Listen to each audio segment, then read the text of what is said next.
था मामला। अब आते हैं कहानी के ऊपर। दो तीन चीजें इस कहानी को सुनाने से पहले आपको थोड़ा सा बाउंड्री खींच दूं, बता दूं। वो ये है कि 1950 में इंडिया में पहली बार जब 50s का वो दौर था, जब आजादी मिली, तो एक क्राइम ऐसा था जिसने पूरे देश को चौंका दिया था। तब अखबार ही एक जरिया हुआ करता था या रेडियो, उसके जरिए खबर आती थी। वो नानावटी वाला केस था जिसमें बाद में फिल्म रुस्तम भी बनी अक्षय कुमार की। तो कैसे एक नेवल अफसर, उसको इश्क होता है, उसके बाद वो मर्डर करता है, फिर पुलिस अरेस्ट करती है। तो उस वक्त की ये खूनी लव स्टोरी बड़े चर्चा में थी। 50s का ये दौर गुजर जाता है, 60s का दौर आता है और 60s में लगभग एक ऐसी ही कहानी जन्म लेती है। और इस बार इस कहानी की जमीन थी लखनऊ। लखनऊ में लोगों ने सोचा नहीं था कि कभी ऐसा होगा। और ये लखनऊ की तारीख की अब तक खासतौर पर पहली ऐसी स्टोरी थी जिसने पूरे लखनऊ के लोगों को भी कई दिनों तक इस पे बात करने का एक मौका दे दिया था। कहानी 1968 की है जब इंसिडेंट हुआ और उस वक्त लखनऊ की आबादी करीब 5 लाख थी, सिर्फ 5 लाख। तो लखनऊ में अगर किसी के यहाँ चोरी भी हो जाती थी तो एक बड़ी खबर होती थी, क्योंकि आबादी कम थी और लोगों को कोई क्राइम हो जाता था तो पूरे शहर में चर्चा का विषय हो जाता था। तो सुकून से लोग रहते थे, नवाबों का शहर, सब कुछ रूटीन के हिसाब से चलता था। 68 में ये जो इंसिडेंट हुआ, इसने पहली बार लखनऊ में एक नई कहानी को जन्म दिया था। ये कहानी है शबनम रहमानी की और कहानी है एक डॉक्टर की, डॉक्टर गौतम, सॉरी। 1966 में एक ताल्लुकदार फैमिली के, अच्छे खासे रेपुटेटेड फैमिली के शख्स थे, अजीजुर रहमान खान।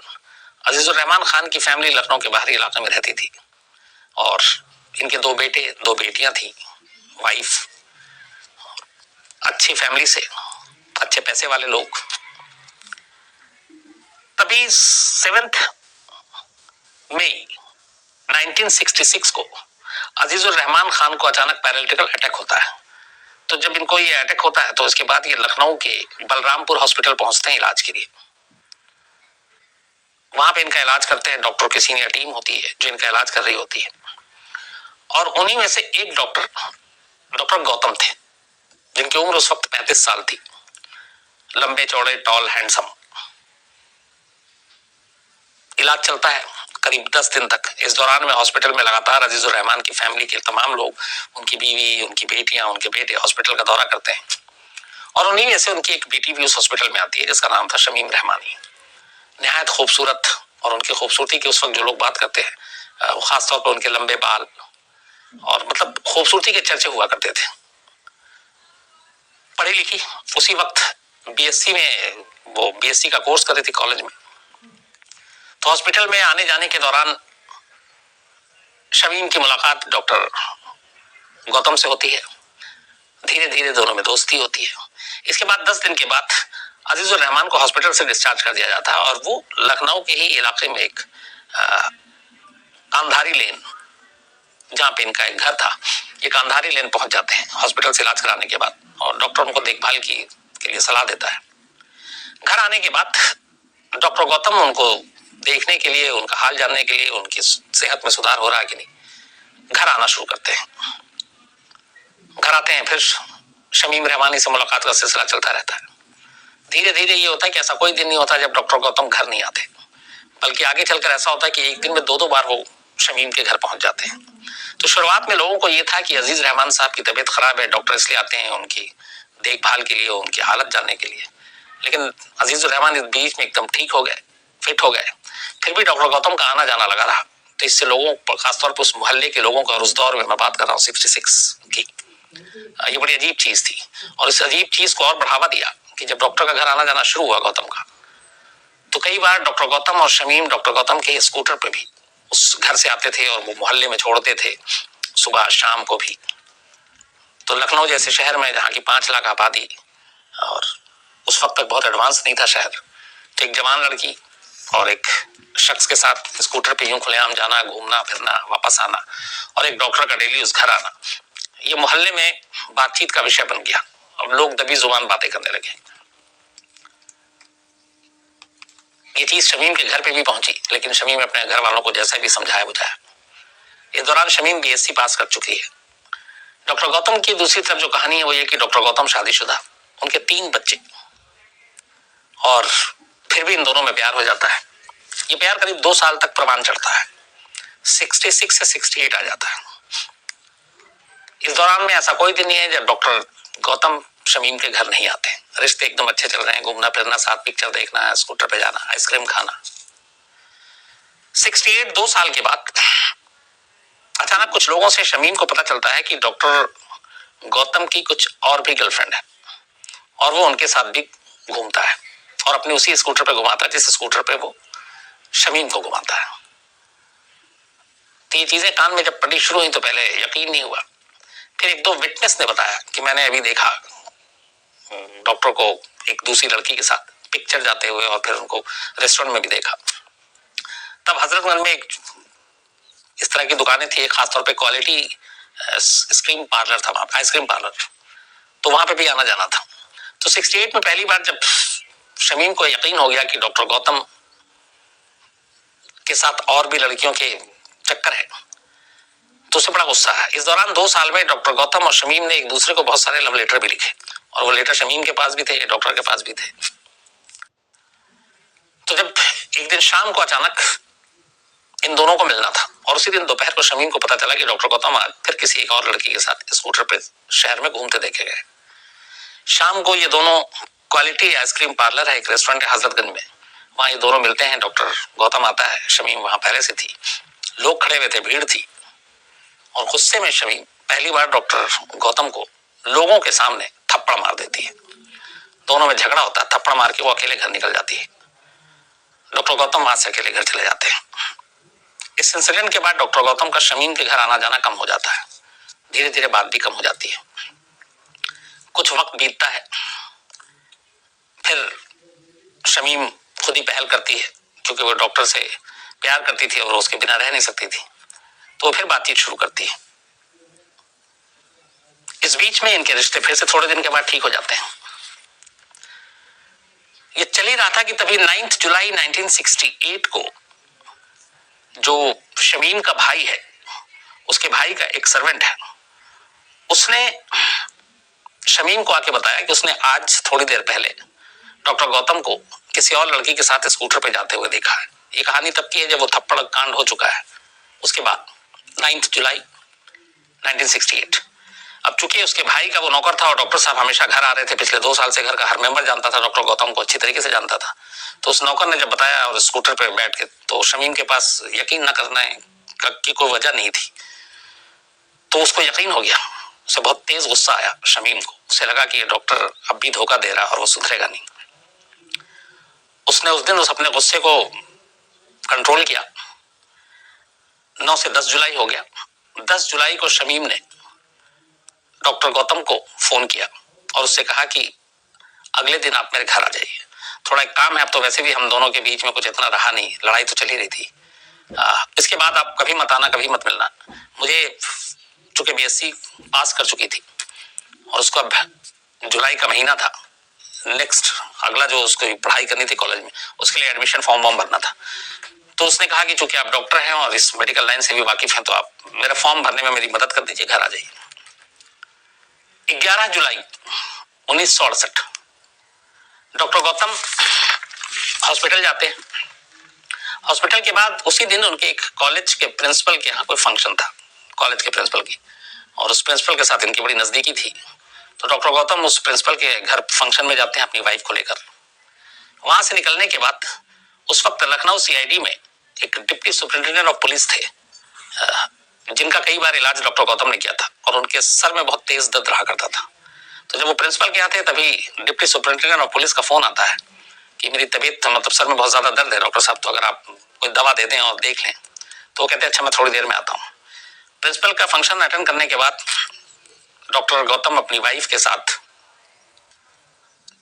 जो डिप्टी एसपी है सीआईडी के, उनके घर जाते हैं, उनको देखते हैं और उनको कुछ मेडिसिन साथ में ले गए थे, वो मेडिसिन देते हैं। रात का वक्त हो चुका था, करीब 9 बज चुका, 9 से ज्यादा ही टाइम हो गया। इसके बाद वो डिप्टी एसपी खाना वाने के लिए भी रोकते हैं, लेकिन वो कहते हैं कि नहीं मुझे हॉस्पिटल जाना है, कोई इमरजेंसी केस है वहां पे। फिर वो अपनी वाइफ से भी कहते हैं कि मुझे हॉस्पिटल जाना है, कुछ इमरजेंसी केस आ गया है। वो अपनी वाइफ को घर ड्रॉप करते हैं।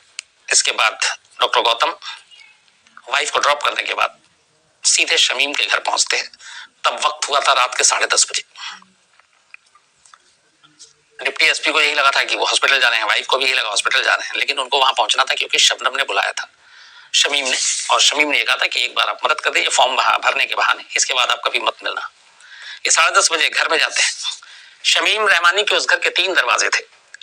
जो मेन दरवाजा था वो दरवाजा घंटी पे जाते हैं, अपने स्कूटर से गए थे, वो दरवाजा खोलती है। इसके बाद 20 मिनट तक दोनों के बीच में बहुत तेज झगड़ा होता है, और उस झगड़े की वजह वही थी जो सर्वेंट ने बताया था कि फिर एक लड़की के साथ देखा है। तो काफी एक दूसरे में गुस्सा होता है, लड़ाई झगड़े की बात होती है। इस बीच में शमीम रहमानी के घर के ठीक बाहर एक धोबी रहा करता था जिसका नाम था कलिका प्रसाद। तो जुलाई का महीना था, गर्मी थी। वो घर के बाहर ही एक खटिया पे पलंग डालकर सो रहा था। चूंकि रात के करीब 11:15 बजे थे, उस जमाने में 68 में 11:15 बजे, मतलब क्योंकि ना टीवी ना बाकी कुछ आपके एंटरटेनमेंट के साधन, तो आपकी रात बहुत जल्दी, वहां के लोगों के लिए रात जल्दी हो जाती थी और वो जल्दी सो जाते थे। तो वो सो रहा था। इन दोनों के बीच में झगड़े की आवाज सुनकर उसकी आंख खुली। इस बीच में करीब 20 मिनट के बाद झगड़ा खत्म होता है। डॉक्टर गौतम शमीम के घर से बाहर निकलते हैं। दरवाजे से थोड़ी दूर पे उनका स्कूटर पार्क था। स्कूटर जैसे ही स्टार्ट करते हैं तब तक शमीम दोबारा दरवाजे पे आती है और कहती है 2 मिनट और आ जाओ, कुछ काम है, इसका चले जाना। डॉक्टर गौतम स्कूटर को वापस स्टैंड पे लगाते हैं। दरवाजा खुला हुआ था। दरवाजे को पूरा खोलकर वो अंदर घुसते हैं तो पहला ड्राइंग रूम था। वो जैसे ही ड्राइंग रूम में दाखिल होते हैं, सामने Shamim Rahmani double barrel gun हाथ में लेकर खड़ी हुई थी और डॉक्टर गौतम झुकते हैं। गोली निशाने पे नहीं थी, बच गया लगी नहीं। इसके बाद इससे पहले कि वो संभलते और आगे बढ़ते या गन छीनते, तब तक शमीम रहमानी ने दूसरा फायर कर दिया और इस बार गोली सीधे फोरहेड में राइट साइड में लगी, लगभग यहाँ पे। सीधे गोली पेशानी पे लगती है और बहुत करीब से लगी थी। डॉक्टर गौतम वहीं पे गिर जाते हैं। जब वो गिरे तो उनका आधा जिस्म दरवाजे के बाहर और आधा अंदर की तरफ था। इधर 2 गन शॉट की आवाज सुनकर, पहले ही लड़ाई की झगड़े की आवाज सुन के जो धोबी कलिका प्रसाद था उसकी नींद खुल चुकी थी। 2 गन शॉट के बाद वो पूरी तरह से खड़ा हो जाता है। उसके बाद वो देखता है, दरवाजा चुके खुला हुआ था, कि शमीम रहमानी के राइट हैंड में एक पिस्टल है। तो वो डर जाता है। शमीम रहमानी इसके बाद सीधे अपने रूम में जाती है, पिस्टल रखती है। थोड़ी देर के बाद उसका भाई वहां पहुंचता है। भाई देखता है, समझ जाता है। रात 1:30 बजे फिर भाई वहां से निकलता है और कैसर बाग कोतवाली जो थाना है वो वहां पहुंचता है और जाकर वो बताता है कि ऐसे ऐसे घर में हादसा हो गया। कैसर बाग कोतवाली में उस वक्त सब इंस्पेक्टर दिलदार रजा वो मौजूद थे। तो वो जैसे ही ये सारी चीजें सुनते हैं, वो फौरन उसके साथ घर पहुंचते हैं। घर पहुंचते हैं तो देखते हैं कि वो वैसे ही बॉडी पड़ी हुई है और तब तक मौत हो चुकी थी। खून काफी बह चुका था, गोली पेशानी पे लगी थी। उसके बाद वो थोड़ी चीजें पूछताछ होती है। फिर अब जाहिर सी बात है, गोली से मौत हुई थी तो गन ढूंढा जाता है। गन शमीम के बेडरूम में मिला था। इसके बाद मोहल्ले के लोग भी जमा हो गए थे। थोड़ी देर में कहानी सामने आ जाती है कि डॉक्टर गौतम हैं, डॉक्टर गौतम वो हैं जो पिछले 2 साल से यहाँ लगातार आ रहे हैं, डॉक्टर गौतम वो हैं जिनके साथ शमीम का इश्क है। तो कहानी समझ में आ जाती है। पहले पुलिस को ये लगा था कि घर का कोई और मेंबर शामिल है, लेकिन जब इनके इश्क की कहानी और बाकी कहानी, नौकरों से पूछताछ, कलिका प्रसाद से पूछताछ, कलिका ने इस बीच में एक और चीज सुनी। जब गोली मारने के बाद उसकी आवाज आई शमीम की, उनकी माँ सिकंदर बेगम अंदर ही कमरे में थी। वो कहती है कि मैंने डॉक्टर गौतम को मार दिया। ये सारी गवाहियां बाद में हुई थी। तो पुलिस ने वो रिवॉल्वर भी बरामद किया, गन जो है। लाश को पोस्टमार्टम के लिए भेजा, लोगों से पूछताछ हुई। फिर सारी कहानी समझ में आ गई। वो यही थी कि एक ऐसे इश्क की कहानी थी जिसमें शमीम को ये बर्दाश्त नहीं था कि डॉक्टर गौतम किसी और लड़की के साथ घूमे फिरे, बल्कि उसका ये भी था कि वो अपनी जो शादीशुदा उनकी हो चुकी थी बीवी, उनका भी साथ बर्दाश्त नहीं था और वो चाहती थी कि वो सिर्फ उसी के होकर रहे, उसी के साथ रहे। और इसीलिए जब उसे ये बर्दाश्त नहीं हुआ, जब उसने ये सारी चीजें सुनी लगातार दूसरे के साथ घूमने की, उसे गुस्सा आया। उसने घर बुलाया और अपनी माँ, ये जो डबल बैरल गन था। ये शमीम की माँ सिकंदर बेगम जो है उनके नाम पे उसका लाइसेंस था और उस गन को उठाया और गोली मारी। कहानी सारी चीजें सामने आ गई थी, पुलिस के पास हथियार भी था, विटनेस भी था, मुकदमा चला। अगले दिन से जब ये चीजें मीडिया में खबर आई तो पहली बार फिर ये हुआ कि लखनऊ में इस तरह की कहानी का ये शायद पहला वाकया था। और चूंकि फिर जिस तरीके से तस्वीरें आई तो शमीम रहमानी एक निहायत खूबसूरत लड़की और एक डॉक्टर जो निहायत हैंडसम टॉल, और इन दोनों की लव स्टोरी और उस लव स्टोरी का ऐसा एंडिंग, तो ये पूरा चर्चा, हेडलाइन सब कुछ हुआ। लोअर कोर्ट में ये मामला गया, लोअर कोर्ट ने शमीम रहमानी को उम्र कैद की सजा सुनाई। इसके बाद हाईकोर्ट में ये मामला गया, हाईकोर्ट ने भी उम्र कैद की सजा सुनाई। हाईकोर्ट के इस फैसले को सुप्रीम कोर्ट में चैलेंज किया गया। 1975 में सुप्रीम कोर्ट ने भी उम्र कैद की सजा बरकरार रखी। इस बीच में उस वक्त कम्युनिस्ट पार्टी के कुछ एमपी और बाकी कुछ ऐसे संगठन थे जिन्होंने शमीम रहमानी को लेकर आवाज उठाई। उन्होंने कहा कि चूंकि एक तो इस तरह का उस 60s में ये मामला बड़ी अजीब सी बात थी सोच के कि कोई प्रेमिका लड़की अपने आशिक को गोली मार दे, मत। इसीलिए आजाद हिंदुस्तान में शायद ये पहला इंसिडेंट था। अक्सर लोग लड़के तो गोलियां मार देते हैं, लेकिन एक लड़की सामने आकर गोली मार दे, और वो सारे वजूहात जो रीजन थे, तो उसको देख के बहुत सारे लोगों ने आवाज उठाई। उनका कहना था कि शमीम रहमानी कोई पेशेवर मुजरिम नहीं है और कोई प्लान करके मर्डर नहीं हुआ है, और भी चीजें थी, हालात, और ये सारी चीजें दलीलें रखी गई ह्यूमन ग्राउंड पे कहा गया। और सबसे बड़ी बात की उम्र का भी, कि 22 साल की सिर्फ उम्र है, तो 22 साल की उम्र में ऐसी चीजें, तो ये जो जितनी भी चीजें थी ये सब कोर्ट के सामने रखा गया, लेकिन सुप्रीम कोर्ट ने माना नहीं और उम्र कैद की सजा को बरकरार रखा।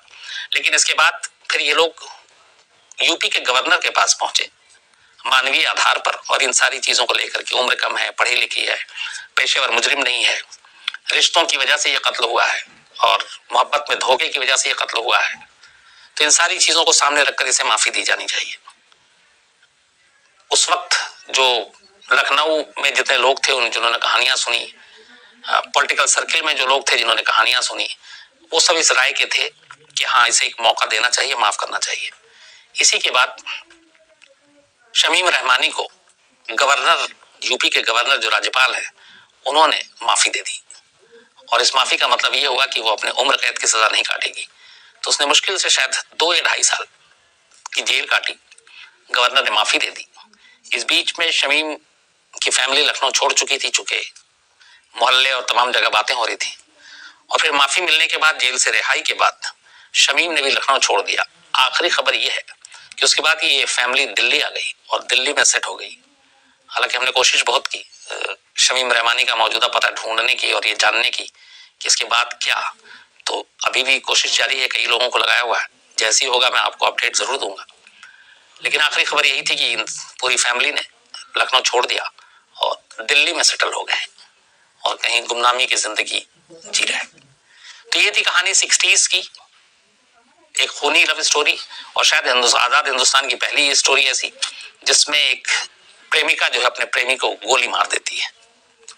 अब मैं कहानी खत्म करूं उससे पहले